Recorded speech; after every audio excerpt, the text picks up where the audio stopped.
Final update. My 26M wife 25F was caught in a decade-long affair with her cousin.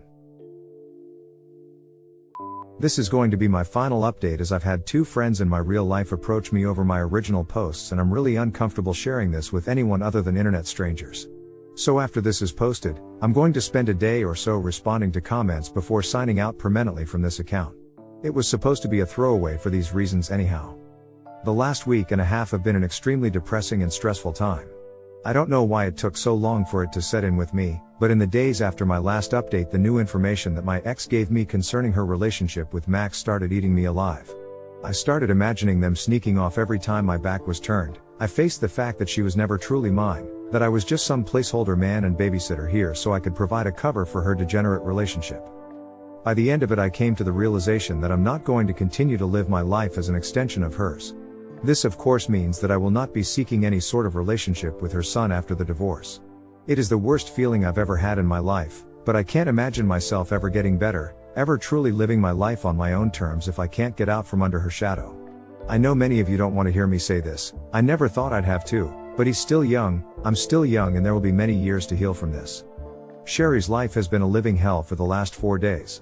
Her brother had arrived earlier in the week and she was so relieved to finally see her family and all this.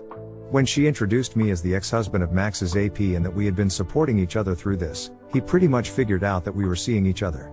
He took me aside like I expected any big brother might do and expressed concerns that she might be jumping into things too early. I explained to him that she and I had that same conversation, and are going easy because of this. I told him that respected his sister and that our relationship mostly began because I knew she had no support locally and being hurt in the same affair I thought we could relate. I also told him that if they decided it was best for her to go back home, I wasn't going to stand in the way. Her recovery should come first to her, not only for herself but her daughter. After that he and I got along as well as could be expected. When things were finally looking up, Sherry gets a call from the hospital and Max is in the ICU. He didn't leave a note so the reasons are still not solid, but he ingested a dangerous amount of antifreeze. I mean obviously, with all the drama and shame of having his affair discovered, suicide isn't far-fetched, but on the other hand, of all the ways to kill yourself who thinks of a method like this? I mentioned before that he was rumored to be getting into drugs so accidental poisoning can't be ruled out. In any case, Sherry is now feeling tremendously guilty over this, as unwarranted as that might be. Max's parents went from universally condemning him to asking Sherry whether or not she'd consider reconciling with him. She told me that she told them she'd consider it but only because she didn't want to see them hurting any more on top of this. As of writing this, he's been in the ICU for 5 days. I don't know all the technical terms but there's a concern with crystal deposits in the brain, edema. He had a heart attack at some point during his initial treatment and honestly, nothing really looks good for him. Sherry told me that even if they manage to save him the amount of brain damage he's received will impact him severely for the rest of his life. I can't say I pity him, I don't wish death or suffering on anyone, but this man had a hand in ruining my marriage, depriving a father of a son, ruined his own marriage, deprived a daughter of having a healthy father in her life. I'm just here for Sherry until she decides what she's going to do with her life following this. If she decides she wants to try and make it work with me, I'm open for that. If she wants to head back south to be with her family, I fully support that too. My ex, I hear she's actually seeing someone now, which probably means there were multiple guys in the shadows, which is a hard reality check for me. Apparently I have the situational awareness of a drunken toddler, or maybe I had blinders on, but holy hell I have no idea who I was even married to. That's part of my reason for not remaining in my stepson's life. I'll never get past the drama and I'd have to sit back powerlessly and watch as her poor decisions continue to make his life worse and worse. I hope she smartens up, that her therapist actually gets her thinking right and responsible, but I have serious doubts she'll ever change. It's 6 years of marriage didn't civilize her, I doubt a therapist will. I still don't get what I did wrong.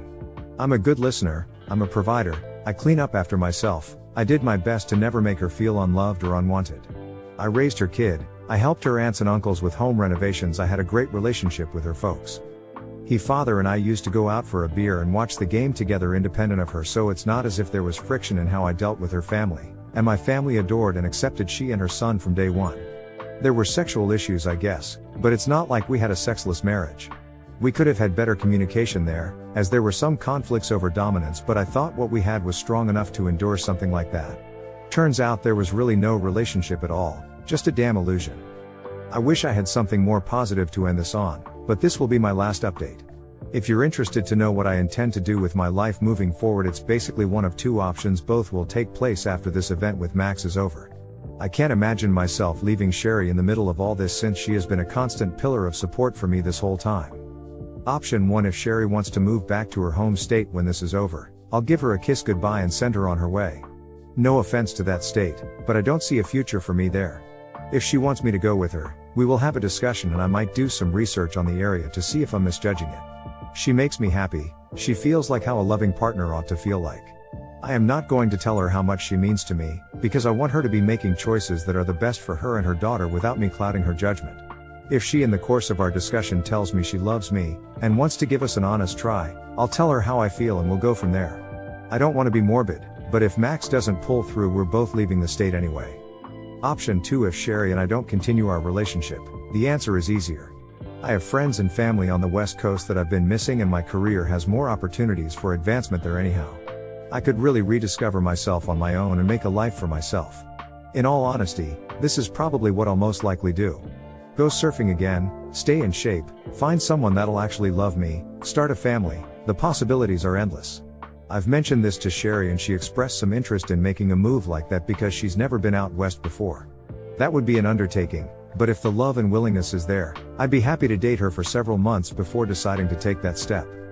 Option 3: I forgot 3, I could just remain here and climb the ladder at work now that there is nothing preventing me from doing that. I'm currently a quality control floor supervisor in the manufacturing industry. Most guys who've worked here as long as me have already gone corporate and sit behind a desk, and that should have been me as well, but they needed a night supervisor and I couldn't take the position before because of family. I could just remain here and flourish, get myself a new girlfriend, or if for some reason Sherry stays here, pursue a lasting relationship with her. I'm also looking into my disorder to see if any advancements have been made. Maybe there's a way I could have my own children now with no fear of passing anything on. I haven't looked into it in over a decade, so who knows. Once more, thank you for all the support and comments. It's still the start of a lifetime journey and I'd be lying if I said I felt good about it, but things must go on.